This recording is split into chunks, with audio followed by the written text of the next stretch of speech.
اللهم صل على محمد وآل محمد.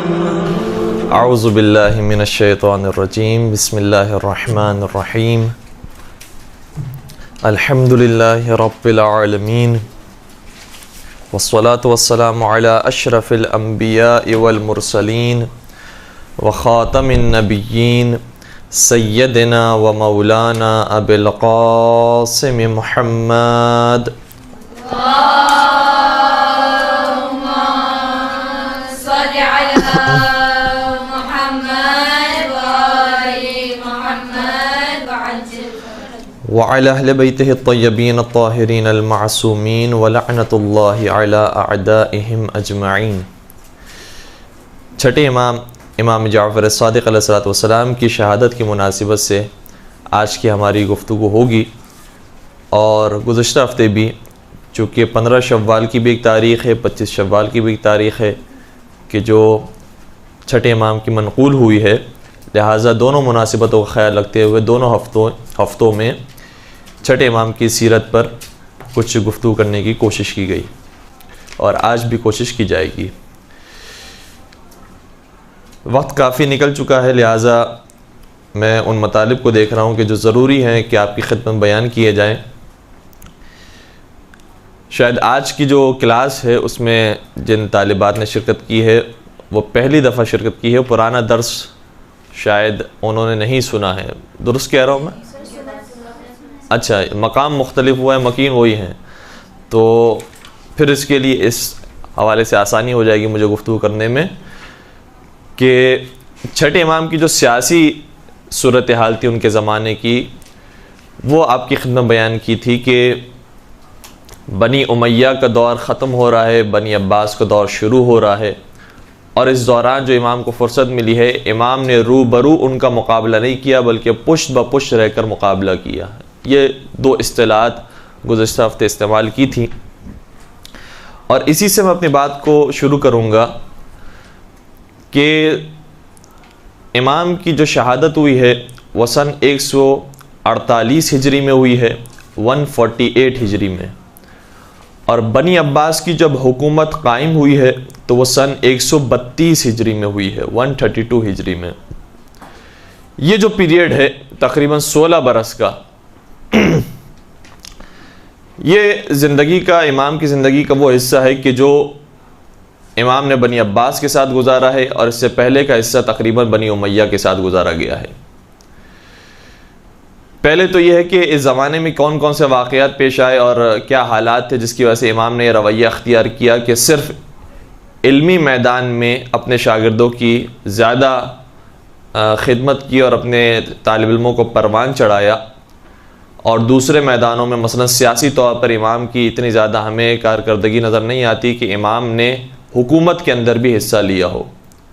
اس کو بیان کرنے سے قبل میں ایک اور نقطے کی طرف اشارہ کروں گا. ہم سارے ائمہ کی زندگی کا ایک مختصر سا اگر جائزہ لیں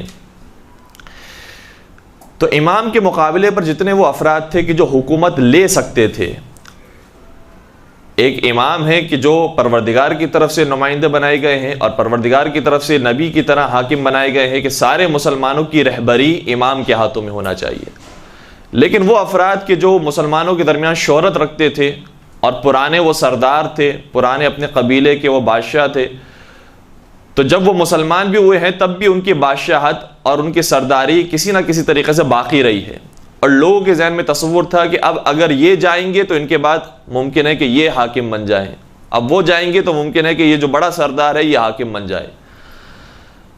تو پیغمبر اکرم کے بعد جو شخصیات تھی وہ ایک ذہن کے اندر آئی کہ ممکن ہے کہ مولا کائنات کو خلافت نہ ملے، فلاں کو خلافت مل جائے، اور اس کے امکانات بہت زیادہ موجود تھے. کئی مرتبہ اس طرح کی روایتیں آپ نے کتابوں میں بھی پڑھی ہوں گی اور ہے بھی کہ جناب ابن عباس نے مثلا آ کر سوال کیا، دوسرے صاحب نے آ کر سوال کیا کہ آپ کے بعد کون ہوگا خلیفہ، کیسے ممکن ہے کہ مولا متقیان کو خلافت مل جائے. سب اسی گمان کے اندر تھے کہ شاید مولا متقیان کو خلافت نہیں مل سکے گی، کیونکہ اس قدر دشمنی، بغض، کینہ مولا متقیان کے خلاف تھا کہ ملنا بہت مشکل تھا.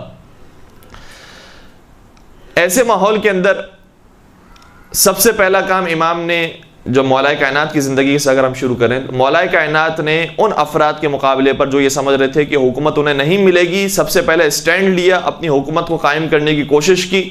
پیغمبر نے جو انہیں جانشین بنایا تھا ویسی ہی بات انہوں نے نقل کی کہ مجھے غدیر کے میدان میں ہر مقام پر پیغمبر نے اپنے ہمراہ رکھا، بار بار تمہیں وصیت یہ کی کہ میرے بعد یہ وصی ہوں گے، یہ جانشین ہوں گے، یہ رہبر ہوں گے، لہٰذا ہماری اطاعت کی جائے۔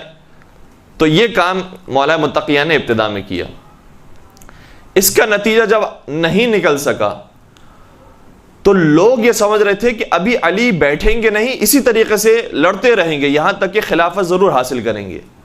لیکن امام نے اپنی سیاست کو تبدیل کر دیا، پالیسی کو تبدیل کر دیا۔ لوگ سمجھ رہے تھے کہ علی اب تلوار نکال لیں گے، علی اپنے کسی بھی طریقے سے حکومت حاصل کر کے رہیں گے، اپنے نوجوانوں کو، جوانوں کو، بنی ہاشم کے جو جتنے دلیر افراد ان کو جمع کریں گے، لشکر کشی کریں گے۔ ایسا کام نہیں کیا امام نے۔ تو لوگوں کی سوچ کے خلاف امام نے عمل انجام دیا، اور لوگ یہ سمجھ رہے تھے کہ بظاہر ہم نے شکست دے دی علی علیہ السلام کو، لیکن بعد میں نتیجہ ایسا نکلا کہ پورا اسلامی معاشرہ آ گیا در علی پر کہ اے علی اب آپ ہی خلیفہ بنے۔ ایسا ماحول کریٹ کر دیا امام نے کہ سارے مسلمان مجبور ہو گئے کہ اے مولا اب آپ ہی خلیفہ بنے، اور پھر امام خلیفہ ہو گئے۔ اس کے بعد جب دور آیا امام حسن علیہ السلام کا، ساتھیوں نے ساتھ چھوڑ دیا، جو ماننے والے تھے انہوں نے ساتھ چھوڑا، بک گئے، خرید لیے گئے، تھکن ہو گئی، خستگی ہو گئی کہ بھائی اب بہت ساری جنگیں ہو گئی، ہم نے علی علیہ السلام کے ساتھ بھی بہت ساری جنگیں کی، اب آپ بھی جنگ کر رہے ہیں۔ وجوہات کی بنا پر دوستوں نے ساتھ چھوڑا، دشمن قوی ہو گئے۔ ایسے موقع پر بھی دشمن یہ سمجھ رہا تھا کہ شاید امام حسن ابھی بھی جنگ کریں گے، اپنا حق لے کر رہیں گے، والد کا حق جس طریقے سے ان کو مل گیا تھا اسی کو جاری رکھیں گے اور کسی طریقے سے حاصل کریں گے۔ لیکن پھر امام نے ان کی سوچ کے خلاف عمل کیا اور صلح کر لی۔ صلح کرنے کے بعد بھی وہ یہ سمجھ رہے تھے کہ ہم جیت گئے، کامیاب ہو گئے، لیکن صلح کے بعد جو نتیجہ نکلا ہے وہ اس قدر ان کے لیے بھیانک تھا کہ یہ انہوں نے مناسب سمجھا کہ اگر حسن صلح نہ کرتے اور ہم ان کے خلاف جنگ کر لیتے اور انہیں شہید کر دیتے تو شاید زیادہ بہتر ہوتا۔ لہذا جب امام حسین علیہ السلام کو حکومت ملی تو پھر یزید نے صلح کی بات نہیں کی کہ اے حسین آپ بھی سے بھی ہم صلح کر لیتے ہیں، کیونکہ صلح آپ کے بھائی نے بھی کی تھی، بہت اچھا کام تھا، ہمارے مفاد میں تھا، لہذا آپ بھی صلح کر لیجئے۔ وہ سمجھ رہے تھے کہ صلح کے بعد شکست پھر دوبارہ سے انہی کو ملی ہے، لہذا اب صلح نہیں کرنی، اب آپ بیعت کر لیجئے یا آپ کو ہم موت دے دیں گے یا آپ کو قتل کر دیں گے۔ ایسے موقع پر بھی شاید یزید یہ سمجھ رہا ہو کہ قتل جو ہے وہ بہت بڑی چیز ہے، ممکن ہے کہ امام حسن کی طرح امام حسین بھی کوئی نہ کوئی راستہ اختیار کرے اور زندہ رہیں، لیکن وہاں پر امام حسین نے پھر ان کی سوچ کے خلاف خروج کا راستہ اختیار کیا، مدینہ سے خارج ہوا، مکہ کی طرف گئے اور پھر اس کے بعد کوفہ کے راستے کی طرف تھے اور کربلا کی طرف آئے، جنگ ہو گئی۔ یہ میں بار بار ایک نقطے کی طرف اشارہ کرنا چاہ رہا ہوں، وہ یہ ہے کہ جو اس زمانے کے سیاست مندان لوگ تھے، سیاست مدار لوگ تھے، سیاست مند افراد تھے، جو وہ سوچ رہے تھے کہ امام کی سیاست اب ایسے ہونے والی ہے، بالکل اس کے خلاف امام کی سیاست ہوتی تھی، اور امام اس پالیسی کو اپناتے تھے جو ان کے تصور میں بھی نہیں ہوتی تھی۔ اس کا فائدہ کیا ہوتا تھا؟ اس کا فائدہ ہوتا تھا کہ وہ سمجھ رہے ہوتے تھے کہ امام شاید اس راستے سے آئیں گے تاکہ امام کو کامیابی نصیب ہو، امام تو اس راستے کو چھوڑ کر کسی اور راستے سے آ رہے ہیں، بظاہر لگ رہا ہے کہ امام کو شکست نصیب ہوگی، شکست ملے گی۔ وہ سمجھ رہے ہوتے تھے کہ شکست کھا گئے امام، لیکن کچھ عرصے کے بعد سمجھتے تھے کہ نہیں، امام کا راستہ بالکل صحیح راستہ تھا، ہم حقیقت میں شکست کھا گئے، امام کو فتح حاصل ہو گئی، اور پھر وہ راستہ تبدیل کرتے تھے۔ لہذا پہلے امام سے انہوں نے خلافت چرائی، خلافت چھینی، دنیا مجبور ہو گئے دوبارہ خلافت دے دی۔ دوسرے امام سے یہ چاہ رہے تھے کہ جنگ کریں تاکہ امام کو شہید کر دیں، امام نے جنگ کرنے کے بجائے صلح کر لی۔ تیسرے امام سے یہ چاہ رہے تھے کہ صلح ہی کو جاری رکھیں یا صلح سے بھی کوئی آسان صورت بنتی ہو جیسے بیعت کی صورت وہ حاصل کر لیں، امام نے جنگ کا راستہ اختیار کر لیا۔ جب امام سجاد کی زندگی کو ہم دیکھتے ہیں تو محسوس ہوتا ہے کہ سب کے سب مارے گئے ہیں کربلا کے میدان میں، اب امام سجاد بھی شاید کسی طریقے سے جنگ کریں گے اور شہید ہو جائیں گے، لیکن امام نے جنگ نہیں کی، شہید نہیں ہوئے، امام زندہ رہے۔ اور لوگ یہ سمجھ رہے تھے کہ کربلا کے واقعے کے بعد جو پوری دنیا اتنا شور مچا رہی ہے کہ نواز رسول کو شہید کر دیا گیا، یزید ملعون ہے اور یہ ہے وہ ہے، ایسے موقع پر امام سجاد خاموش ہے اور مدینہ کے اندر کبھی دعائیں جو صحیفہ کاملہ کے اندر ہمیں نظر آتی ہے، دعاؤں کے ذریعے کبھی اپنے پیغام کو پہنچا رہے ہیں، کبھی غلاموں کو کنیزوں کو خریدتے ہیں اور انہیں پھر آزاد کرتے ہیں تربیت کرنے کے بعد، اس طریقے سے پیغام عام کر رہے ہیں، اور لوگ سمجھ رہے ہیں کہ امام سجاد شکست کھا گئے۔ تو جو پالیسی لوگوں کے ذہنوں میں تھی اس کے بالکل برخلاف امام عمل کرتے جا رہے تھے، اور لوگ یہ سمجھ رہے تھے کہ شکست کھا رہے ہیں، حقیقت میں یہی راستہ وہ تھا کہ جو امام کی فتح یابی کا اور کامیابی کا راستہ تھا۔ پانچویں امام کے زمانے میں اور چھٹے امام کے زمانے میں بھی صورتحال یہ پیدا ہوئی کہ بنی ہاشم اور بنی عباس کے لوگ وہ یہ کہہ رہے تھے کہ اب کربلا کا واقعہ ہو چکا، واقعہ ہررہ ہو چکا، مدینہ کے اندر مکہ کے اندر لوگوں کو شہید کیا جا چکا، خانہ کعبہ ڈھایا جا چکا، اب بنی امیہ کو ہٹا دیا جائے اور اب بنی ہاشم آئیں حکومت کرنے کے لیے۔ یہ لوگوں کے ذہن کے اندر تھا کہ اب بنی ہاشم آئیں گے حکومت کرنے کے لیے، لیکن امام نے حکومت کے راستے کو اختیار نہیں کیا بلکہ لوگوں کے علمی معیار کو بلند کرنے کی کوشش کی۔ اور شاید اس زمانے میں لوگ یہ سمجھ رہے تھے کہ امام کیا کام کر رہے ہیں، یہ علمی طور پر اگر یہ بلند بھی ہو جائیں گے تو کیا فائدہ حاصل ہوگا، حکومت تو پھر ظالموں کے ہاتھوں میں رہے گی۔ لیکن یہ نہیں دیکھ رہے تھے کہ اگر یہ تربیت نہیں ہوگی تو حقیقی دین ختم ہو جائے گا۔ امام اگر حکومت کے لیے کوشش کرنا شروع کر دیں اور حکومت کے لیے اپنے چاہنے والوں کو ضائع کر دیں تو پھر جو حقیقی دین ہے وہ ایسے ایسے ختم ہو جائے گا اور بالکل شریعت محمدی مٹ جائے گی۔ چنانچہ شریعت محمدی کو باقی رکھنے کے لیے علمی سطح کو بلند کیا گیا، نہ کہ حکومت کو حاصل کیا گیا۔ پھر ساتویں امام کے زمانے میں امام کو قید خانے میں ڈالا۔ قید خانے کے اندر بھی جو قید خانے کے اندر افراد تھے اور آتے جاتے تھے امام کی سیرت سے اتنا متاثر ہوتے تھے کہ بار بار ان کے اندر انقلاب پیدا ہوا، امام کے شیعہ بنے، چاہنے والے بنے، حتیٰ جو زندان بان ہوتے تھے، جو بطور خاص معین کیے جاتے تھے کہ انہیں اذیت پہنچانے کا کام کریں آپ، وہ افراد منقلب ہوتے تھے۔ اور جب حاکم وقت یہ حکم دیتا تھا کہ زہر دے کر شہید کرو تو ان کا جواب یہ ہوتا تھا ہم کیسے زہر دیں اس آدمی کو کہ جو صبح کو روزے رکھتا ہے، رات میں نمازیں پڑھتا ہے۔ تو زندان کے اندر بھی لوگ یہ سمجھ رہے تھے، جو بڑے بڑے سیاست مندان افراد ہیں وہ یہ سمجھ رہے تھے کہ امام تو اب زندان کے اندر ہیں، اب ان کی جو امامت ہے اور خلافت ہے یہ سارا ان کے ہاتھوں سے نکل گیا سارا سلسلہ، لیکن اس کے باوجود امام نے وہاں پر بھی اپنا کام جاری رکھا۔ پھر حکومت مجبور ہوتی ہے کہ آٹھویں امام کا جب زمانہ آیا کہ انہیں پھر حکومت کے اندر شامل کیا جائے، اب اس طریقے سے امام کو استعمال کیا جائے۔ جب اس طریقے سے بھی استعمال کیا گیا تو پھر بالآخر مامون رشید پشیمان ہوتا ہے کہ بھائی امام کو جو ہم نے حکومت کے اندر شامل کیا ہے، پہلے تو امام نے یہ اعلان کر دیا تھا عمومی طور پر کہ میرا کسی حکومتی کام سے کوئی تعلق نہیں ہوگا، لہٰذا یہ جتنی بھی غلطیاں کر رہے ہیں، جتنے بھی غلط احکامات یہ نافذ کر رہے ہیں، اس کا مجھ سے کوئی تعلق نہیں ہے۔ دوسری طرف سے امام کا وہاں پہنچنے کے بعد، محل کے اندر آنے کے بعد رویہ ایسا ہوتا تھا کہ جیسے کسی غریب انسان کا، کسی ملنگ درویش کا ہوتا ہے کہ چٹائی کے اوپر بیٹھ کر، دسترخوان کے اوپر بیٹھ کر، چٹائی جو ہے وہ دسترخوان کے طور پر استعمال ہو رہی ہے، اس پر بیٹھ کے کھانا لگایا گیا، غلاموں کو بلایا جا رہا ہے، سب آ کر مل کر بیٹھ کر کھانا کھائیں۔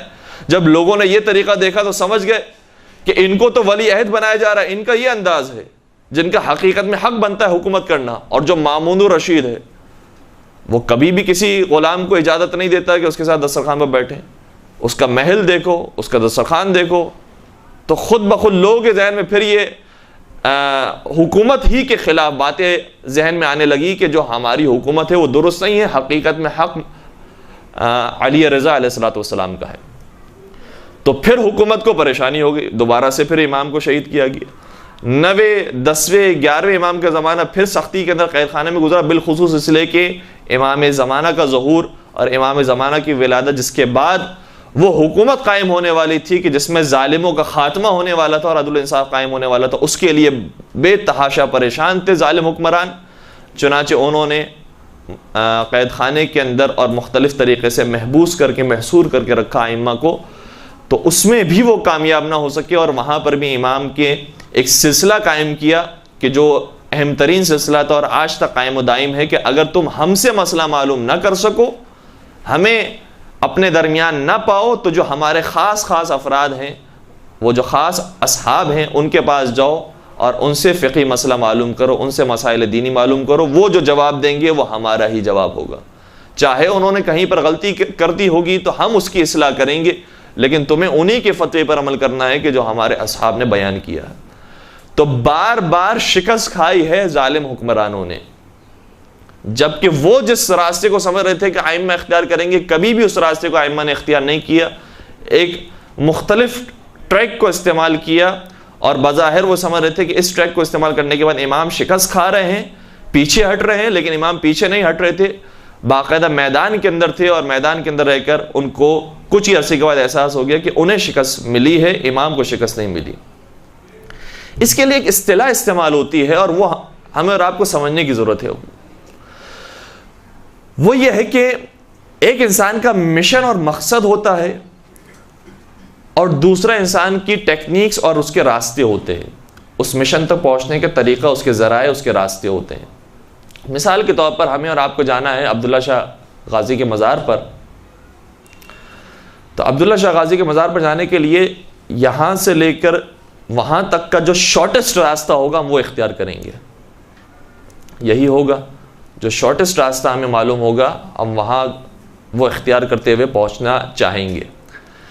لیکن ہم وہ پہنچنا چاہ رہے تھے اس مقصد تک، درمیان میں پتہ چلا کہ ٹریفک جام ہو گیا، درمیان میں پتہ چلا کہیں پر دھرنا ہے، درمیان میں پتہ چلا کہ آگ لگا دی گئی ہے، جلاؤ گھیراؤ ہو گیا ہے، وہاں پر راستے بند ہو گئے ہیں۔ تو دو طریقے ہیں یہاں پر انسان کے عمل کرنے کی۔ ایک طریقہ یہ ہے کہ بہت زیادہ ٹریفک جام ہے، مشکل سے ہم پہنچ سکیں گے، شاید نہ پہنچ سکیں آج، تو بہتر ہے کہ دوبارہ گھر پر ہی آ جائے۔ ایک طریقہ یہ ہے کہ انسان ہار جائے، ہمت ہار جائے کہ بس اب مقصد تو حاصل نہیں ہو سکتا، دوبارہ گھر پر ہی آ جائے۔ اچھا، یہ جو گھر پر آنا ہے یہ بھی ایک مرتبہ ٹیکنیک بن سکتی ہے، یعنی اس طریقے سے انسان یہ سوچے کہ آج میں گھر پر آ رہا ہوں اس لیے کہ مجھے معلوم ہے کہ کل ٹائم مل جائے گا، میرے پاس فراغت زیادہ ہے، لہٰذا میں کل چلا جاؤں گا زیارت کرنے کے لیے، پرسوں چلا جاؤں گا زیارت کرنے کے لیے، اگلے ہفتے چلا جاؤں گا زیارت کرنے کے لیے۔ مکمل طور پر اپنے مقصد کو ختم نہیں کیا، اپنے مشن کو چھوڑا نہیں ہے، یہ بھی ایک ٹیکنیک ہو سکتی ہے۔ لیکن دوسری ٹیکنیک کیا ہو سکتی ہے کہ اگر یہ راستہ بند ہے تو کون سا دوسرا راستہ ہے جس کا امکان ہے کہ وہ کھلا بھی ہوگا اور تیز رفتاری سے ہمیں مقصد تک پہنچا دے گا، دوسرے راستے کو اختیار کریں، دوسرا نہیں تیسرے راستے کو اختیار کریں۔ اور ممکن ہے کہ اگر کہیں پر ٹریفک جام ملتا بھی ہے تو ہم اس راستے کو نہ چھوڑیں، وہیں پر ہی کھڑے رہیں، کیونکہ ہمیں معلوم ہے کہ ٹریفک جام 5 منٹ کا ہے، اگر ہم دوسرے راستے کو اختیار کریں گے تو آدھا گھنٹہ مزید اور لگ جائے گا، بہتر ہے کہ یہیں 5 منٹ انسان انتظار کرے اور چلا جائے۔ تو مختلف راستے ہو سکتے ہیں ایک ہی مقصد کو حاصل کرنے کے۔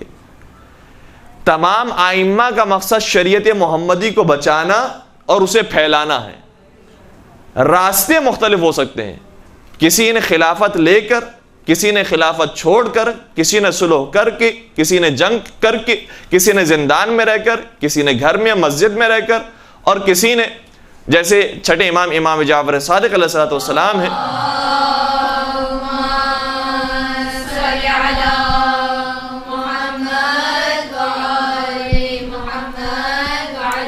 منبر پر آ کر علمی طور پر مضبوط کیا ہے افراد کو تاکہ شریعت محمدی باقی رہے۔ سب کا مقصد ایک ہی ہے کہ شریعت محمدی باقی رہے، دین اسلام باقی رہے، دین اسلام رواج پائے، پھیلے، لیکن راستے مختلف استعمال کیے ہیں۔ آج بھی ہمارا اور آپ کا ایک ہی مقصد ہے کہ مکتب اہل بیت عام ہو، مکتب اہل بیت کی حفاظت ہو، یہی دو مقصد ہے، یا اس کا دفاع ہو، جب کوئی حملہ کرتا ہے تو اس کا دفاع ہم کریں، اور دفاع کرنے کے ساتھ ساتھ اسے پھیلائیں، لوگوں کے درمیان منتشر کریں۔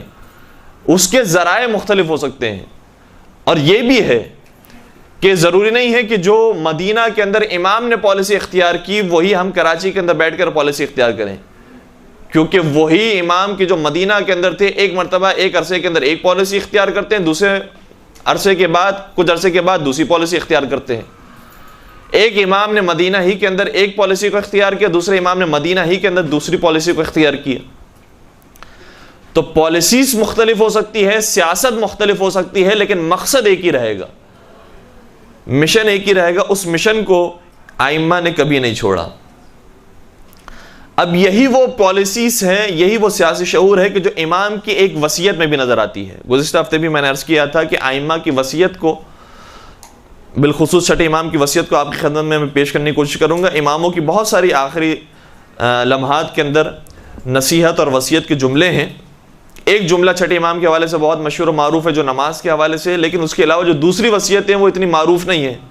جو غیر معروف وصیتیں، اس میں سے ایک وصیت سیاسی بصیرت کے ساتھ امام نے وصیت ارشاد فرمائی۔ ایک بات یہ ہے کہ منصور دوانقی قاتل ہے امام کا، لیکن منصور دوانقی بغداد میں ہے، امام مدینہ میں ہے۔ بغداد آپ کو معلوم ہے کہاں پر ہے؟ بغداد کہاں پر ہے؟ عراق میں۔ اور مدینہ کہاں پر ہے؟ سعودی عرب میں۔ بہت فاصلہ ہے، ہوائی جہاز کا سفر انسان کو اختیار کرنا پڑتا ہے، کچھ گھنٹوں کا سفر ہوتا ہے تب جا کر پہنچتا ہے۔ پرانا زمانہ اگر ہو تو کچھ دنوں کا، کچھ ہفتوں کا سفر ہوتا ہے جب انسان پہنچتا ہے۔ منصور بغداد کے اندر، امام مدینہ کے اندر، اور منصور نے کئی مرتبہ امام کو بغداد بھی بلایا۔ خود منصور بھی امام سے مدینہ کے اندر غالباً ملاقات بھی کرتا ہے۔ جتنی بھی اس نے ملاقاتیں کی ہیں، ہر مرتبہ اس کا یہ طریقہ ہوتا تھا کہ امام کو ڈرانے دھمکانے کی کوشش کرتا تھا کہ امام، اے جعفر صادق، آپ حکومتی معاملات سے دور رہیں، آپ فوج تیار نہ کریں، آپ پیسے جمع نہ کریں، اور اگر آپ نے کام کیا تو یہ آپ کے اوپر یعنی مظالم ڈھائے جائیں گے، یہ آپ کو شکنجے دیے جائیں گے، یہ سختیاں آپ کے ساتھ کی جائیں گی۔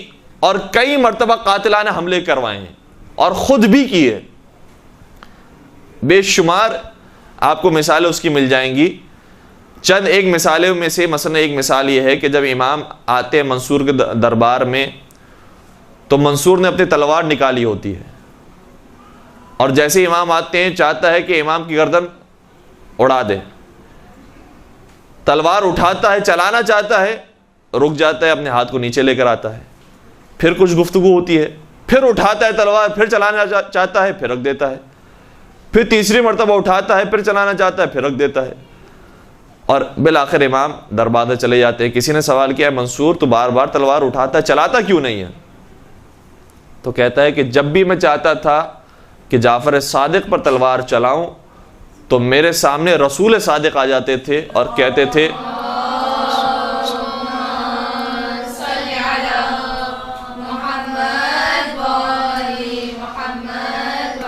تھے اے منصور، اگر تو نے میرے اس فرزند کو شہید کیا تو میں تجھے اس تلوار سے قتل کر دوں گا۔ لہذا میں گھبرا جاتا تھا، ہیبت مجھ پہ طاری ہو جاتی تھی اور میں کام نہیں کر سکا۔ ایک مرتبہ باقاعدہ امام کے اوپر تلوار چلا کر امام کو شہید کر دیا، اور جو قاتل تھا وہ یہ رپورٹ لے کر آیا کہ میں نے باقاعدہ امام کے جسم کے اعضاء کے ٹکڑے ٹکڑے کر دیے۔ اگلے دن امام صحیح و سالم جسم کے ساتھ منصور کے سامنے آ جاتے ہیں۔ تو کئی مرتبہ اس نے یہ کوشش کی کہ امام کو شہید کرے، امام کو قتل کرے، لیکن یہ کام نہیں کر سکا، اور بہرحال اس کے اندر مصلحتیں بہت ساری ہوتی ہیں۔ لیکن جب شہادت بالآخر ہو گئی امام کی سن 148 ہجری میں، تو اب منصور کا کیا طریقہ ہے؟ منصور بھی بہت بڑا سیاست مدار انسان ہے۔ راوی یہ کہتا ہے کہ جب میں منصور کے پاس پہنچا، مجھے بلایا گیا، کسی کو بھیجا اور کہا کہ فلاں شخص کو بلایا جائے، میں گیا۔ یہ روایت کتاب کافی کے اندر موجود ہے، اگر اس کا ریفرنس بھی لکھنا چاہیں تو کتاب کافی جو چاپ اسلامیہ ہے اس کی جلد نمبر 1 صفحہ نمبر 310 پر حدیث نمبر 13، اور اگر پوری کافی کو دیکھا جائے تو حدیث نمبر 813 بنتی ہے۔ اس روایت کے اندر یہ موجود ہے کہ راوی کہتا ہے کہ مجھے بلایا منصور دوانقی نے، میں پہنچا اس کے محل میں۔ جیسے ہی محل میں پہنچا، ہر طرف اندھیرا تھا، ایک شمع اس نے روشن کی ہوئی تھی، ہاتھ میں خط تھا، اور جیسے ہی میں پہنچا میں نے سلام کیا۔ جواب سلام تو اس روایت میں ذکر نہیں ہے، یہ ذکر ہے کہ جیسے ہی میں نے سلام کیا اس نے وہ خط میری طرف پھینکا اور دھاڑے مار کر رونے لگا، گریہ کرنے لگا، اور کہتا ہے کہ شہید کر دیا گیا جعفر صادق کو، قتل کر دیا گیا جعفر صادق کو، اور 3 مرتبہ کہا انا للہ و انا الیہ راجعون۔ کون کہہ رہا ہے؟ کون کہہ رہا ہے؟ منصور دوانقی جو قاتل ہے امام کا، وہ کہہ رہا ہے انا للہ و انا الیہ راجعون، انا للہ و انا الیہ راجعون، انا للہ و انا الیہ راجعون۔ ہائے جعفر صادق کو مار دیا گیا، کتنے عظیم ہستی کو مار دیا گیا، بلکہ اس نے استعمال نہیں کیا، قتل کی بات نہیں کی، اس نے کہا کہ انتقال ہو گیا جعفر صادق کا، طبی موت، مر گئے جعفر صادق، اور کتنے دکھ اور افسوس کی بات ہے۔ اور میں یہ جاننا چاہتا ہوں کہ جعفر صادق کے بعد ان کا وصی کون ہے؟ چنانچہ تم ایک خط لکھو اور بھیجو حاکم مدینہ کو کہ معلوم کریں کہ جعفر صادق نے کوئی اپنا وصی بھی مقرر کیا ہے، اپنا جانشین بنایا ہے۔ یہ کہتا ہے کہ کچھ دنوں کے بعد جب میں پہنچا، وہ خط لکھا میں نے، اور خط لکھنے کے بعد جب جواب آیا اور پھر دوبارہ میں منصور دوانقی کے پاس پہنچا تو منصور دوانقی نے کہا کہ خط کا جواب آ گیا، اور عجیب جواب اس کے اندر موجود ہے۔ حاکم مدینہ یہ کہتا ہے کہ جعفر صادق نے اپنا وصی بنایا ہے، لیکن ایک شخص کو نہیں بنایا ہے، 5 افراد کو بنایا ہے۔ اور میں نے کہا تھا حاکم مدینہ سے کہ جس کو بھی وصی بنایا ہو اسے فوراً قتل کر دو، اور سب سے پہلے ان اوصیاء میں میرا نام لکھا تھا، یعنی یہ لکھا تھا جعفر صادق نے کہ میرا وصی منصور دوانقی ہے۔ دوسرا نام جو لکھا تھا وہ حاکم مدینہ ہی کا لکھا تھا۔ دوسرا وصی محمد ابن سلیمان ہے۔ تیسرا وصی عبداللہ جو امام کے فرزند افتحی عبداللہ افتحی وہ ہیں۔ چوتھے امام موسیٰ کاظم علیہ الصلوۃ والسلام ہیں، اور پانچویں جناب حمیدہ خاتون۔ صلی علی محمد وآل محمد وعجل۔ کہتا ہے کہ امام نے جب یہ اب اس انداز سے وصی بنایا ہے تو اب میں پریشان ہو گیا ہوں کہ میں کس کو قتل کروں۔ وصی تو مجھے ہی بنا دیا، وصی تو حاکم مدینہ کو بنا دیا ہے، اب میں کس کو قتل کروں؟ لہٰذا امام کے پاس صرف وہ دولت نہیں ہے کہ امام کے در سے عبادتیں ملتی ہیں، زہد و تقوی ملتا ہے، یا امام کے در سے علمی جوہر ملتے ہیں، نہیں، امام کے دروازے سے سیاست مداری بھی ملتی ہے، امامت کے در سے اجتماعی معاملات میں سمجھداری بھی ملتی ہے کہ انسان کو کس راستے کو اختیار کرنا چاہیے۔ اور پھر یہی جواب، تقریباً یہی جواب جب کوفہ میں ابو حمزہ صومالی نے سنا، ابو حمزہ صومالی جنہوں نے چوتھے امام کا زمانہ بھی دیکھا، پانچویں امام کا بھی، چھٹے امام کا بھی، ابو حمزہ صومالی جب کوفے میں موجود تھے، ایک شخص یہ کہتا ہے کہ میں کچھ خمس وغیرہ کے یا کچھ اموال، میرے خیال سے ذہن میں جو مجھے روایت آ رہی ہے، اور یہ روایت بھی کتاب الخرائج والجرائح، الخرائج والجرائح میں جلد نمبر 1 صفحہ نمبر 328 میں لکھی ہے۔ راوی کہتا ہے جب میں پہنچا کوفہ کے اندر تو ایک شیخ موجود تھے، وہ سب کو درس دے رہے تھے، مکتبہ اہل بیت کے بارے میں احادیث بیان کر رہے تھے۔ جب میں ان کے پاس پہنچا تو ایک شخص آیا خبر لے کر کہ جعفر صادق کو قتل کر دیا گیا یا ان کا انتقال ہو گیا۔ انہوں نے افسوس کا اظہار کیا، انا للہ و انا الیہ راجعون غالباً پڑھا، اور اس کے بعد سوال کیا کہ ان کا وصی کون ہے۔ تو آنے والے نے بھی یہی خبر دی کہ بعض روایتوں میں ملتا ہے کہ 3 افراد کو انہوں نے اپنا وصی بنایا ہے، بعض میں ملتا ہے 5 افراد کو بنایا ہے۔ جن 5 افراد کا نام اس نے لیا وہ وہی 5 افراد تھے کہ جو منصور دوانقی کے پاس بھی خط پہنچا تھا۔ جیسے ہی ان 5 اوصیاء کے نام ابو حمزہ صومالی نے سنے تو جملہ کہتے ہیں، یہ جملہ بھی مختلف کتابوں مختلف انداز سے آیا ہے، لیکن الخرائج والجرائح میں جو جملہ لکھا ہے وہ یہ لکھا ہے، وہ کہتے ہیں کہ دل علی الصغیر، پہلے تو وہ فرماتے الحمدللہ الذی لم یضلنا، اس خدا کی حمد ہے کہ جس نے ہمیں گمراہ نہیں کیا اور ہدایت کا راستہ دکھا دیا۔ اور کیسے ہدایت کی؟ فرماتے ہیں کہ دل علی الصغیر ومن علی الکبیر وستر الامر العظیم۔ کہتے ہیں کہ چھٹے امام نے جو 5 افراد کو وصی بنایا ہے، ان اوصیاء کے حالات دیکھنے کے بعد پتہ چلتا ہے کہ جو ان میں سب سے چھوٹا انسان ہے، جو عمر میں سب سے چھوٹا ہے، کم سن ہے، حقیقت میں وہی امام ہے۔ وَمَنَّ عَلَى الْكَبِيرِ، اور جو کبیر یعنی جو بڑا بیٹا اور بڑے فرزند کا نام امام نے شامل کیا، وہ گویا بڑے پر احسان کیا ہے، ورنہ اس کا نام لینے کی ضرورت نہیں تھی۔ اور بعض جگہ پر یہ بھی ملا ہے منّا کی بجائے بَيَّنَ عَلَى الْكَبِيرِ، یعنی بڑے بیٹے پر واضح کر دیا کہ تو وصی بننے کے لائق نہیں ہے، حقیقت میں موسیٰ کاظم ہے کہ جو وصی ہے۔ وَسَتَرَ الْأَمْرَ الْعَظِيمِ، اور جو بہت عظیم امر امامت تھی اس کو پوشیدہ طریقے سے بیان بھی کر دیا۔ تو جو سمجھدار افراد تھے وہ اسی وصیت کو دیکھ کر 5 افراد کا نام دیکھ کر سمجھ گئے کہ کون حقیقت میں وصی ہے۔ منصور دوانقی ہو نہیں سکتا کیونکہ وہی قاتل ہے، وہی امام کو اذیتیں پہنچانے والا، کئی مرتبہ قاتلانہ حملہ کر چکا ہے۔ محمد ابن سلیمان یہ ہو نہیں سکتا کیونکہ اسی ہی کو تو حکم دیا ہے منصور نے کہ امام پر سختیاں رکھو۔ اور سب سے زیادہ سخت حاکم مدینہ کو بنایا گیا تھا کیونکہ امام وہاں پر موجود تھے، وہ بھی نہیں ہو سکتا۔ تیسرا شخص عبداللہ افتحی ہے۔ عبداللہ افتحی کے بارے میں خود ابو حمزہ صومالی نے آگے بھی یہ وضاحت کی ہے، کتاب اعیان الشیعہ کے اندر یہ بات موجود ہے، جلد نمبر 1 صفحہ نمبر 677 کے اندر ابو حمزہ صومالی ہی کا یہ جملہ محسن الامین نے لکھا ہے۔ وہ کہتے ہیں کہ ابو حمزہ صومالی نے کہا کہ عبداللہ افتحی اس لیے امام نہیں ہو سکتا کیونکہ اس کے اندر 2 خامیاں موجود ہیں، ایک جسمانی لحاظ سے وہ درست نہیں ہے اسی لیے اسے افتح کہا جاتا ہے، اور دوسرا علمی اعتبار سے وہ کمزور ہے، اسی لیے جب بھی اس سے مسائل دینی پوچھے جاتے ہیں تو کہتا ہے مجھے نہیں معلوم، میں جاہل ہوں۔ تو وہ جو جاہل ہو وہ امام نہیں بن سکتا۔ لہذا عبداللہ افتحی اگر امام بننے کے قابل ہوتے تو امام پھر اپنے چھوٹے فرزند کا نام نہیں لیتے۔ چھوٹے فرزند کا نام لینا خود اس بات پر دلیل ہے کہ بڑا فرزند اس لائق نہیں ہے کہ وہ امام بن سکے۔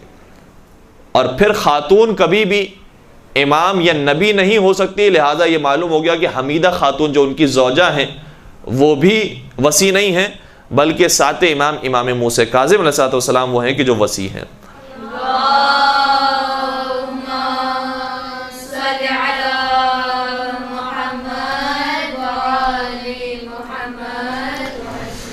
اچھا، یہاں جب ہم وصیت کو دیکھتے ہیں تو ایک سوال اگر اذہان حاضر ہے تو یہ سوال ہر انسان کے ذہن میں پیدا ہو سکتا ہے جو خاص طور پر شرعی اور فقہی شعور رکھتا ہے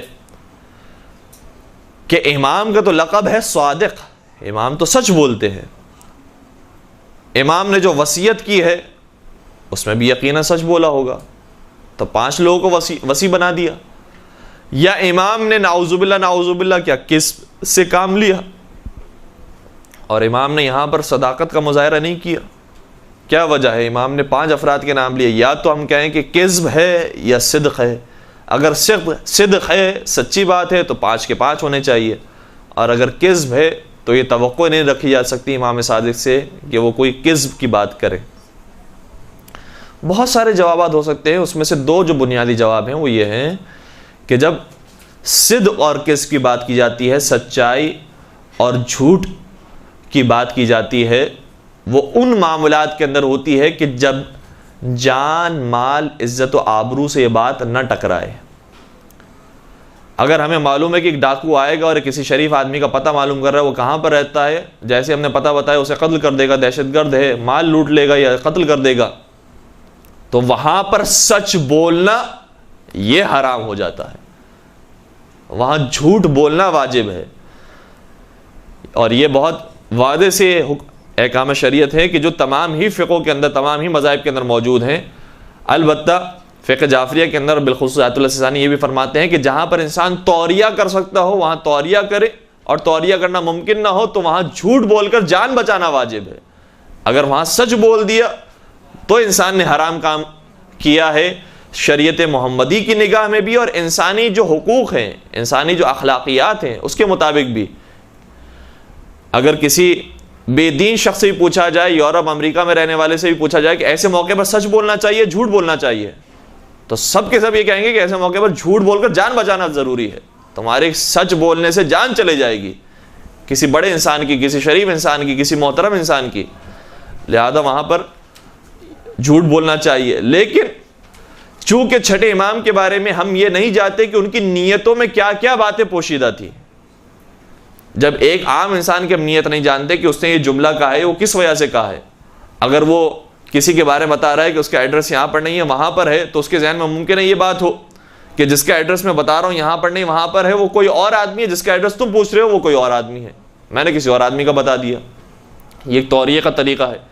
تو امام نے جو 5 افراد کے نام لیے کہ یہ میرے وصی ہیں، یہ کیا واقعاً امامت کے اندر میرے وصی ہیں یا نہیں؟ جس طریقے سے انسان اخلاقی وصیتیں کرتا ہے بہت سارے لوگوں کو کہ تمہیں میں نصیحت کرتا ہوں، یہ وصیت کرتا ہوں، جیسے کہ امام کی وصیت کا جملہ ہے کہ میری شفاعت اس کو نصیب نہیں ہوگی کہ جو نماز کو حقیر سمجھتا ہو، تو یہ جس کو وصیت کی جا رہی ہے امام کی جانب سے وہ بھی وصی ہو گیا، لیکن وہ وصی کہاں، اور جو امامت کے معاملے کے اندر وصی ہے وہ کہاں؟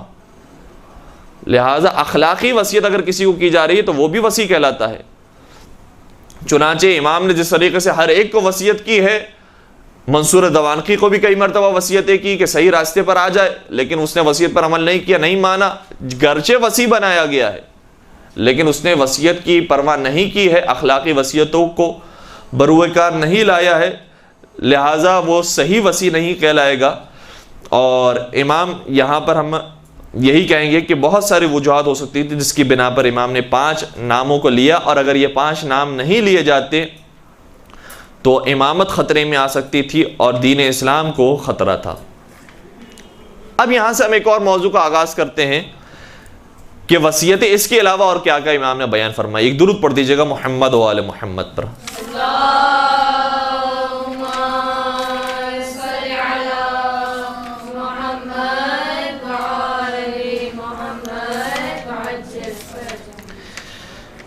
اس کے علاوہ جو امام کی وصیت ہے، جو آخری مواقع پر امام نے ارشاد فرمائی، ورنہ تو وصیت انسان کو کرتے ہی رہنا بھی چاہیے، اور امام نے کی بھی ہے۔ کئی جگہ پر لفظ وصیت استعمال ہوا ہے لیکن وہ حقیقت میں نصیحت کے معنوں میں آیا ہے۔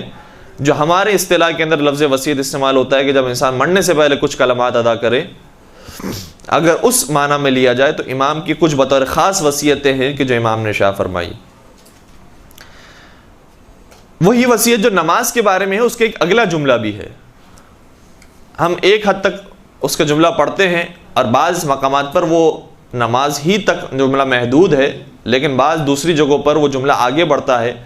مثلا کتاب کافی کے اندر 2-3 مقامات پر یہ حدیث موجود ہے کہ امام نے شاہ فرمایا کہ میری شفاعت اس کو نصیب نہیں ہوگی جو نماز کو حقیر سمجھے گا، لیکن کتاب کافی ہی کے اندر ایک مقام پر یہ حدیث آگے بڑھتی ہے۔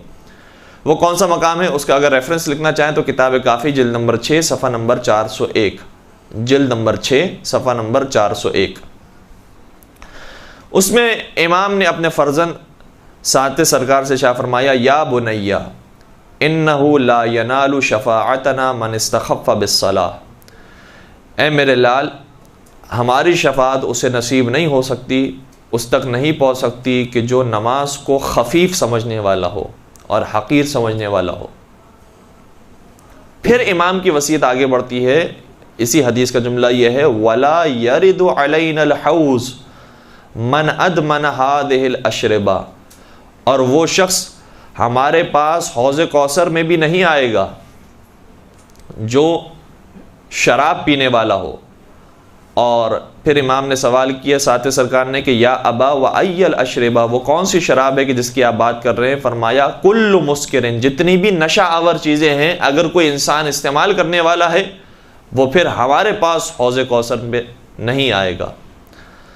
تو صرف نماز کے بارے میں نہیں، اجتناب شراب کے بارے میں بھی امام کی وصیت، اور اس سے پہلے ایک سیاسی وصیت، اس کے علاوہ ایک چوتھی وصیت، اور پھر میں ان ساری وصیتوں کو نقل کرنے کے بعد ایک نتیجہ دے کر گفتگو ختم کروں گا۔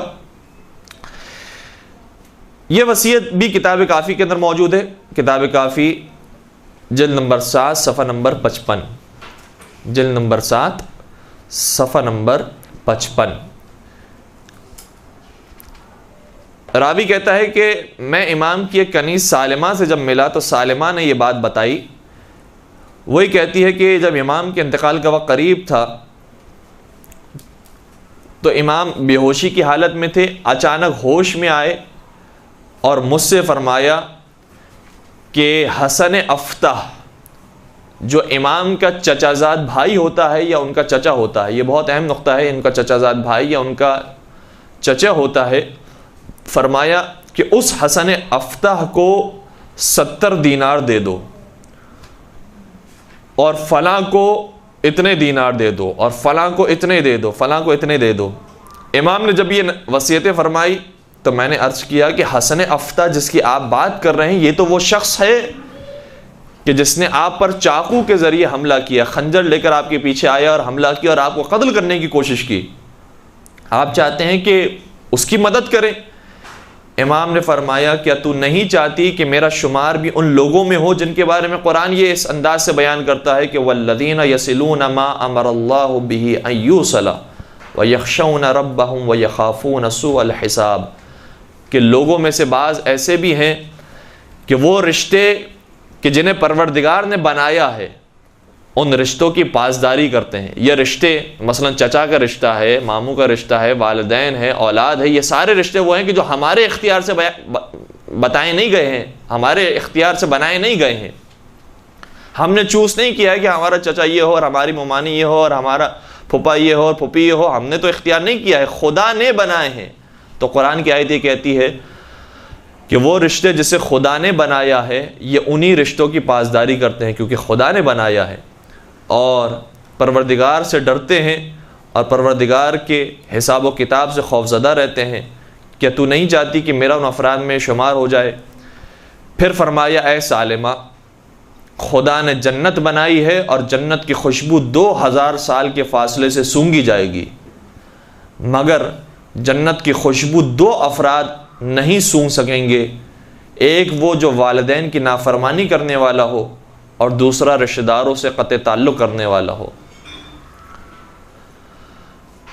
چنانچہ امام کی وصیتوں میں سے ایک وصیت نماز کے بارے میں ہے تو ایک اہم وصیت رشتہ داروں سے حسن سلوک کرنے کے بارے میں ہے. بالخصوص اس رشتہ دار کے بارے میں امام نے بطور خاص نام لے کر تذکرہ کیا کہ جو قتل کر رہا تھا، قاتلانہ حملہ کرنے والا تھا.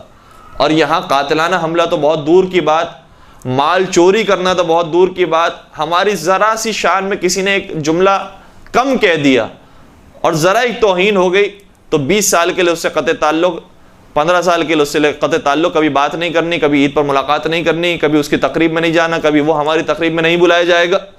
ایک اگر جملہ اس نے ہماری شان میں کم کہا. تو امام نے یہاں پر بھی پیغام دیا ہے کہ صرف نمازوں کی، صرف دعاؤں کی اہمیت نہیں ہے کہ انسان مصلی پر بیٹھ جائے اور دعائیں مانگتا رہے. رشتہ داروں کے ساتھ حسن سلوک کرنا یہ ایک اہم ترین عبادت ہے کہ جو انسان کو انجام دینی چاہیے. اور آخری وصیت جو ہم نے نوٹ کی ہے، کتاب مناقب آل ابی طالب کے اندر ابن شہر آشوب نے یہ روایت لکھی ہے. مناقب آل ابی طالب میں اس کا ہم نے صفحہ نمبر یاد نہیں کیا، یادداشت نہیں کیا ہے. عربی اس کی تھوڑی بہت آپ کی خدمت میں بیان کر دیں گے تو پھر شاید اگر آپ سرچ کرنا چاہیں تو مل سکے گی.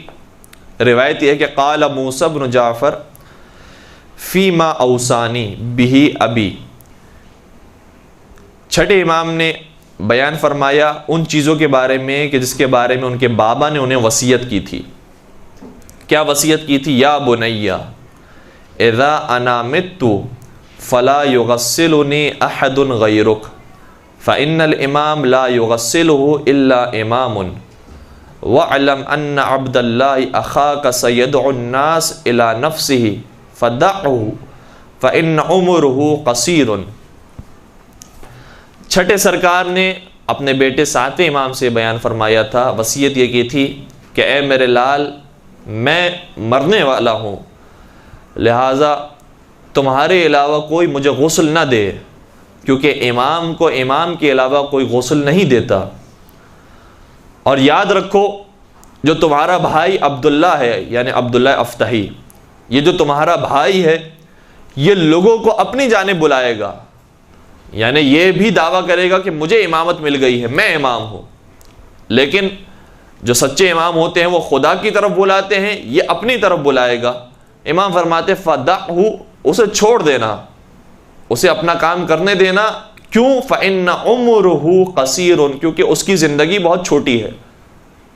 بلا وجہ ایک چھوٹے معاملے کے اندر تم پڑھو اور وہ جو چھوٹا معاملہ ہے تمہارے درمیان میں پڑھنے کی وجہ سے بڑا نہ بن جائے، لہذا اسے چھوڑ دینا، وہ خود بخود معاملہ ختم ہو جائے گا. یہ بھی امام کی ایک گویا سیاسی بصیرت میں سے ایک جملہ ہے. جس طریقے سے وہ 5 افراد کی جو وصیت کی تھی، اسی طریقے سے یہ ایک اہم نقطہ ہے. غالباً احادیث کے اندر بھی اس قسم کی روایت بیان ہوئی ہے کہ جو باطل کا مقابلہ کرتے ہیں اس کے 2 طریقے ہوتے ہیں. رب باطل یموت بذکر و رب باطل یموت بترکہ. کبھی کبھار باطل کا مقابلہ جب انسان کرتا ہے تو بار بار اس کا ذکر کرتا ہے کہ یہ غلط ہیں، انہوں نے برائی کی ہے، انہوں نے دین کا خاتمہ کیا ہے، انہوں نے غلط طریقے سے دین پہنچایا ہے. بار بار ان کا تذکرہ کرتے ہیں تاکہ لوگوں کو پتہ چلے کہ یہ غلط افراد ہیں، ان کی تقلید، ان کی پیروی، ان کے پیچھے نہیں چلنا چاہیے. لیکن بسا اوقات باطل کا مقابلہ کرنے کا طریقہ یہ ہوتا ہے کہ انسان خاموشی اختیار کرے. یہ ایک عجیب طریقہ ہے. باطل کبھی کبھار بول اور زبان کے ذریعے مٹتا ہے، بولنے سے مٹتا ہے، اور کبھی کبھار خاموش رہ کر مٹ جاتا ہے. اگر خاموش رہنے کے مقام پر انسان نے بولنا شروع کیا تو باطل مٹے گا نہیں، باطل پروان چڑھے گا. بہت سارے ٹی وی پر آنے والے افراد اور مختلف قسم کے نظریات دینے والے افراد ایسے ہوتے ہیں کہ جن کے بارے میں ہم نے ذکر کر دیا، بیان کیا اگر انہیں اپنی محافل اور مجالس کے اندر، تو بلا وجہ وہ بڑے افراد ہو جائیں گے، بلا وجہ لوگ ان کے بارے میں معلوم کریں گے اور تبصرہ کریں گے.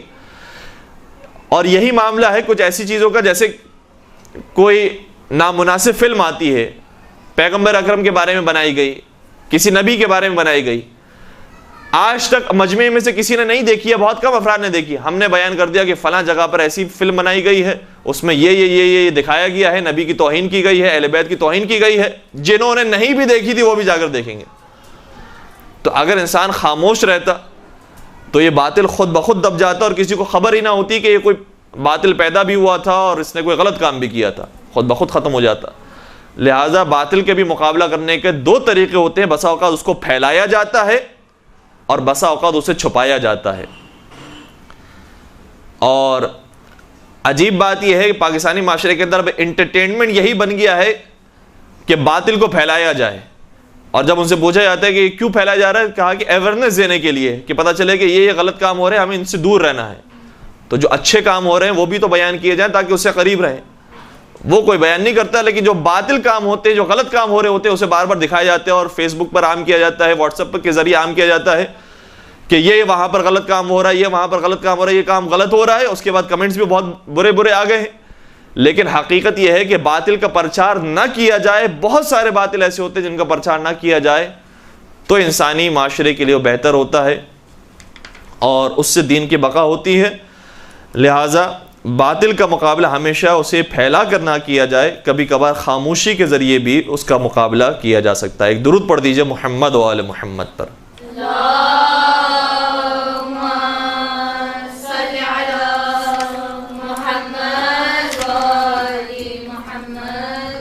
یہ جو وصیتیں آپ کی خدمت بیان کی، اس سے ایک نتیجہ، اور بہت سمپل سا سادہ سا نتیجہ یہ ہے.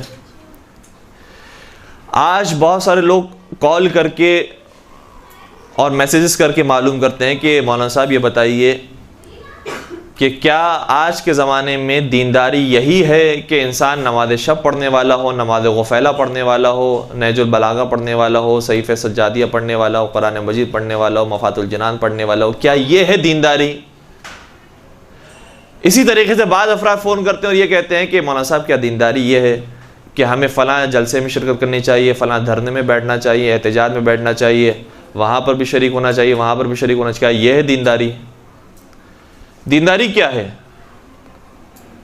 منبر پر آنے والے جو افراد ہیں، عجیب بات یہ ہے، اور یہ احادیث میں بار بار بیان بھی کی گئی ہے بات، کہ تم اس وقت تک دین خدا کی مدد نہیں کر سکتے جب تک پورے دین کو حاصل نہ کر لو.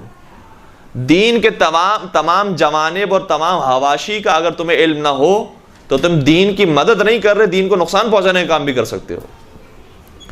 لہذا وہ افراد کی جنہوں نے کام کیا ہے ایک شعبے کے اندر، انہوں نے سیاسیات کے اندر کام کیا ہے، وہ جب بھی بات کریں گے ہمیشہ سیاست کی گفتگو کریں گے، منبر پر آ کر دین کے نام پر سیاست کی گفتگو کریں گے. جنہوں نے کام کیا ہے فقہی مسائل کے اندر، عبادات کے اندر، اخلاقیات کے اندر، جب بھی وہ آئیں گے ہمیشہ نماز، روزے، عبادات، دعائیں، مناجات، ان کی بات کریں گے. جو دوسرے قسم کے افراد ہیں، جیسے جنہوں نے اخلاقیات اور بالخصوص اجتماعی معاملات کے اندر انہوں نے کام کیا ہے، وہ مثال کے طور پر انسان کو سچ بولنا چاہیے، امانت داری کا مظاہرہ کرنا چاہیے، ایک دوسرے سے اچھا سلوک کرنا چاہیے، اچھا برتاؤ کرنا چاہیے. یہی دین ہے کہ انسان مخلوقات کی خدمت کرے، خدمت خلق ہی دین کا اصل مقصد ہے. تو جس نے جس فیلڈ کے اندر کام کیا ہے، عام طور پر بس وہ اسی فیلڈ ہی کی باتیں بیان کرتا ہے اور یہ کہتا ہے کہ گویا یہی دین ہے، یہی سب سے بڑا نیکی کا کام ہے، یہی سب سے بڑا ثواب کا کام ہے، یہ نہیں کیا تو سارے کام بیکار ہو گئے. جبکہ ائمہ نے بھی کئی مرتبہ اس بات کو بیان کیا، اور یہ بات وصیتوں سے بھی ہمارے سامنے آتی ہیں کہ دین کسی ایک معاملے کا نام نہیں ہے. امام نے جہاں نماز کے بارے میں وصیت کی ہے، ایک واجب کام کے بارے میں وصیت کی ہے، وہاں ایک سب سے بڑے حرام مثلا شراب کے بارے میں بھی وصیت یہ کی کہ اس سے اجتناب کرو. تو واجب بھی ہو، حرام بھی ہو. واجب بھی ہو اور حرام سے بچنا بھی ہو۔ پھر امام کی وصیتوں کے اندر یہ بھی وصیت تھی کہ میرا جانے کے بعد جانشین کون ہوگا۔ ایسے نہیں مسئلے کو چھوڑ دیا کہ بس میں تو نمازوں کا پابند ہوں اور دعائیں مناجات میں کرتا ہوں، علمی طور پر میں نے تربیت کر دی ہے شاگردوں کی، کافی ہے میرے لیے۔ نہیں، میرا جانشین کون ہوگا یہ بہت بڑا مسئلہ ہے، سیاسی طور پر یہ بھی بتانا ہے۔ اسی طریقے سے اپنے رشتہ داروں کے بارے میں بالخصوص وصیت یہ فرمائی کہ فلاں کو اتنے درہم دے دو، فلاں کو اتنے دینار دے دو، اتنے دے دو۔ اس کا مطلب یہ ہوا کہ امام صرف مصلی کے پابند نہیں تھے، بلکہ اجتماعی معاملات میں بھی رشتہ داروں کے ساتھ حسن سلوک، اچھا برتاؤ، یہ بھی امام کی زندگی کے اندر موجود تھا۔ تو انسان کی زندگی کے انفرادی ذمہ داریاں بھی ہیں، اجتماعی ذمہ داریاں بھی ہیں، خاندانی ذمہ داریاں بھی ہیں، سیاسی ذمہ داریاں بھی ہیں، دینی ذمہ داریاں بھی ہیں، دنیاوی ذمہ داریاں، نہ جانے کتنی ذمہ داریاں ہیں۔ کسی ایک ذمہ داری کی طرف انسان لگ پڑے اور آگے بڑھتا جائے اور سمجھے کہ یہی دین ہے، وہ دین کا ایک حصہ تو ہو سکتا ہے، پورا دین نہیں ہو سکتا۔ پورا دین حاصل کرنا ہوگا تو دین کے تمام جوانب پر عمل بھی کرنا ہوگا اور لوگوں کی خدمت میں بیان بھی کرنا ہوگا۔ مولا متقین امیر المؤمنین حضرت علی ابن ابی طالب صلی اللہ علیہ وسلم کی ایک حدیث ہے،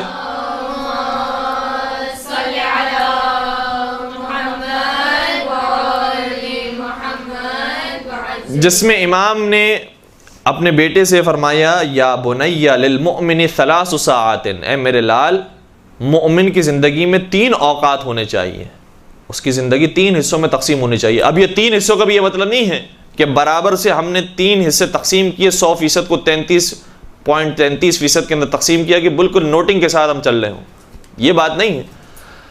یہ بیان کرنے کا مقصد ہے کہ تینوں حصے ہونے چاہیے انسان کی زندگی میں، کچھ کوئی حصہ بڑھ جائے، کوئی حصہ کم ہو جائے، حالات کے حساب سے یہ ہونا چاہیے۔ پہلا حصہ کیا ہو؟ فرمایا ساعۃ فیہا یناجی ربہ، زندگی کا ایک حصہ ایسا ہونا چاہیے جس میں وہ خدا سے مناجات کرے، اور مناجات خدا کے اندر نماز بھی شامل ہے، دعائیں بھی شامل ہے، تعقیبات بھی شامل ہے، مثلا ائمہ کے زیارت ہم پڑھ رہے ہیں وہ بھی شامل ہے، جتنے بھی یہ عبادتی پہلو ہیں وہ سب کے سب شامل ہیں۔ زندگی کا ایک حصہ مناجات خدا کے لیے ہونا چاہیے۔ وَالسَّاعَةٌ فِيهَا يَرُمُّ مَعَاشَ، تقریباً یہ جملے ہیں، فرماتے ہیں اور زندگی کا ایک حصہ رزق حلال کمانے کے لیے ہونا چاہیے۔ اب ظاہر سی بات ہے کہ جب مردوں سے انسان مخاطب ہوگا تو بالخصوص ان کے لیے بات ہے کہ اگر صرف نماز روزے کے اندر لگ گئے تو کون نان و نفقے کی ذمہ داری اٹھائے گا، کون لے کر آئے گا کھانا، اور کون وسعت پیدا کرے گا اپنے خاندان کے لیے؟ لہٰذا یہ ذمہ داری بھی ہے انسان کے اوپر۔ تیسری چیز بیان فرمائی وَالسَّاعَةٌ فِيهَا يَخْلُ بَيْنَهُ وَبَيْنَ نَفْسِهَا وَبَيْنَ لَذَّتِهَا، فرمایا کہ اور تیسرا حصہ انسان کی زندگی کا ایسا ہونا چاہیے کہ جو اپنے اور لذات دنیاوی کے ساتھ مخصوص ہو، تاکہ انسان ان نعمتوں کو حاصل کر کر تقویت پیدا کرے، یعنی کھانے پینے کے لیے بھی وقت دے، دسترخوان پر بھی بیٹھا ہو تو اچھے طریقے سے بیٹھے۔ یہ نہیں ہے کہ جلدی جلدی کھانا کھا کر نماز کے لیے ہمیں جانا ہے، بلکہ روایتوں کے اندر جملہ یہ موجود ہے کہ جو شخص دسترخوان میں بیٹھ کر کھانا کھاتا ہے وہ حصہ پروردگار اس کی زندگی کا شمار نہیں کرتا۔ سکون سے بیٹھ کر کھانا کھایا جائے۔ ائمہ اطہار علیہ السلام کا طریقہ نہیں ہوتا تھا کہ بہت جلدی جلدی نوالے لیے اور چلے گئے، سکون سے بیٹھ کر کھانا کھایا کرتے تھے۔ اور یہ تو آج کے جو ڈاکٹر حضرات ہیں وہ بھی کہتے ہیں کہ جو جلدی جلدی کھانا کھایا جاتا ہے اس کے مضر اثرات ہوتے ہیں انسان کی جسم پر، لہذا جلدی جلدی کھانا نہ کھایا جائے، سکون سے بیٹھ کر کھایا جائے۔ یا جو دوسری حلال لذات ہیں ان کو صحیح طریقے سے، سمندر کے کنارے انسان پہنچ جاتا ہے، یہ حلال چیز ہے، سبزہ دیکھنے کے لیے کہیں پر جاتا ہے، حلال چیز ہے، اپنے بچے کو دیکھتا ہے خوش ہوتا ہے، اسے پیار کرتا ہے، یہ حلال چیز ہے۔ تو بے شمار حلال لذتیں اسے حاصل کرنا یہ بھی انسان کی زندگی کا ایک حصہ ہے۔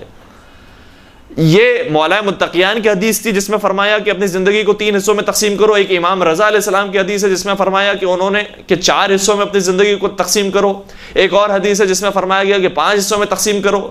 ان ساری حدیثوں کو بیان کرنے کا مقصد یہ ہے کہ صرف انسان کو ایک پہلو کو نہیں اٹھا لینا کہ یہی زندگی کا مقصد ہے، یہی دین نے سکھایا اور یہی انسان کو کرنا ہے، بلکہ ساری چیزوں کو ساتھ لے کر چلنا، اعتدال کے ساتھ، توازن کے ساتھ۔ یہ ہے حقیقت میں دین اسلام کہ جس کی تعلیمات ائمہ اطہار علیہ السلام کی طرف سے ہمیں ملی ہے۔ پروردگار سے دعا کرتے ہیں کہ انشاءاللہ سیرت محمد و آل محمد پر ہم سب کو چلنے کی توفیق عطا فرمائے، محمد و آل محمد کی زندگی اور ان جیسی موت ہم سب کو نصیب فرمائے، ہمارے تمام گناہ کبیرہ اور مرحومین کے تمام گناہ کبیرہ صغیرہ کی مغفرت فرمائے انشاءاللہ. جتنے شیعان حیدر کرار ان تمام کی جان مال عزت و آبرو کی حفاظت فرمائے. اگر مشکلات کہیں پر آتی ہیں، پریشانیاں آتی ہیں اور یہ ہمارے حق میں بہتر ہے، تو انہی مشکلات پر صبر و شکر کرنے کی ہم سب کو توفیق عطا فرمائے. اور امام زمانہ عجل اللہ تعالی فرج الشریف کا ظہور جلد جلد فرمائے. ہمیں ان کے آبان انصار عاشقین و محبین میں شمار فرمائے. ربنا تقبل منا انک انت السمیع العلیم وتب علینا انک انت التواب الرحیم برحمتک یا ارحم الراحمین. يا مولا